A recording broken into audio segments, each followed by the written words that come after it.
نہیں کہتا وہ گنگا شیطان ہے۔ لیکن ایک ڈنڈورا ہے، ہمارے لوگ جاہل ہیں، سمجھتے نہیں، پڑھتے نہیں، کہتے ہیں مولویوں نے رولا ڈالا ہوا ہے۔ بھائی رولا آپ کی جہالت کیا ہے، رولا ہمارا نہیں ہے۔ اب ایک بندہ 10 کا انکار کر کے ایک کی فضیلت بیان کرے، 10 کی گستاخی کرے، اور ہم ممبر سے کہیں یہ غلط کر رہے ہیں، آپ کہتے ہیں کیوں فرقہ واریت پھیلاتے ہو؟ تو پھر کل ایک بندہ فرعون کو نبی کہہ دے، قارون کو اللہ کا ولی کہہ دے، ہم کہیں گے غلط، آپ کہیں گے فرقہ واریت، مولوی صاحب خاموش، کہنے دیں جو کہتے ہیں۔ یہ بات غلط ہے، علماء کی ذمہ داری کچھ اور ہے۔ یہ علماء گنگ ہو جائیں تو آپ کافر ہو کر مریں گے، اسلام بھی باقی نہیں رہے گا۔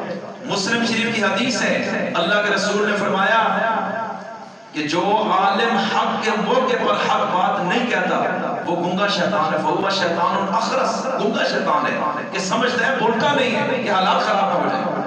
اس لیے میں عرض کرنا چاہتا ہوں کہ نبی کی 11 بیویاں اہل بیت ہیں اور ہم سب کو مانتے ہیں۔ اس آیت کے روح سے اولاً اہل بیت میں یہ حدیث قصہ کی روح سے حضرت فاطمہ، حسن و حسین علی اس میں داخل ہیں۔ تو پھر کہتے ہیں جناب اس حدیث میں جو حضرت سیدہ ام سلمہ کے گھر میں جب اللہ تعالیٰ نے یہ آیت نازل فرمائی کہ اہل بیت اللہ تمہیں پاک کرنا چاہتا ہے، یہ اللہ کا فیصلہ ہے، تو اس وقت توجہ، پیغمبر نے ایک چادر اٹھائی اور پیغمبر نے حضرت فاطمہ کو اس چادر کے نیچے کیا، حسن و حسین بچے تھے ان کو بھی کیا، علی اور مرتضیٰ کو بھی بٹھا کے چادر اوپر دے دی اور یکدم ہاتھ اٹھائے، اللہم ہؤلاء اہل بیتی، اے اللہ یہ بھی میرے اہل بیت ہیں، یہ جو وعدہ ہے ان پہ بھی پورا فرما۔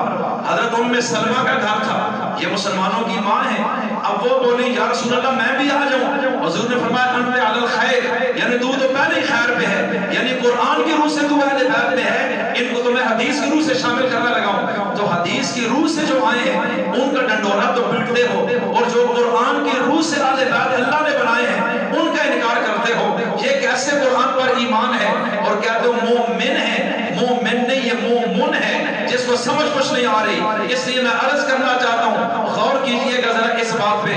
تو اب سوال پیدا ہوتا ہے کہ اگر حضرت فاطمہ اہل بیت ہیں تو چادر کے نیچے زینب کو پھر شامل کیوں نہیں کیا اگر وہ اہل بیت ہیں، رقیہ ام کلثوم کو؟ اس لیے عرض کرنا چاہتا ہوں کہ جناب رقیہ کا انتقال سن 2 ہجری میں ہوا، ام کلثوم کا 5 ہجری میں ہوا، اور پیغمبر کی بیٹی زینب جو ہے ان کا انتقال بھی اس واقعے سے پہلے ہو چکا ہے۔ تو تینوں بیٹیاں جب دنیا سے پہلے ہی نکل گئی تو اس دنیا میں تو ایک ہی پیغمبر کی بیٹی تھی، آپ نے اس کو چادر کے نیچے شامل کر لیا۔ اس سے ان 3 کا اہل بیت سے نکلنا کیسے ثابت ہوتا ہے جو دنیا میں اس وقت تھی نہیں؟ اس لیے میں عرض کرنا چاہتا ہوں اہل بیت کو بھی الحمدللہ ہم مانتے ہیں، صحابہ کو بھی مانتے ہیں۔ یہ ساری تقریر کیوں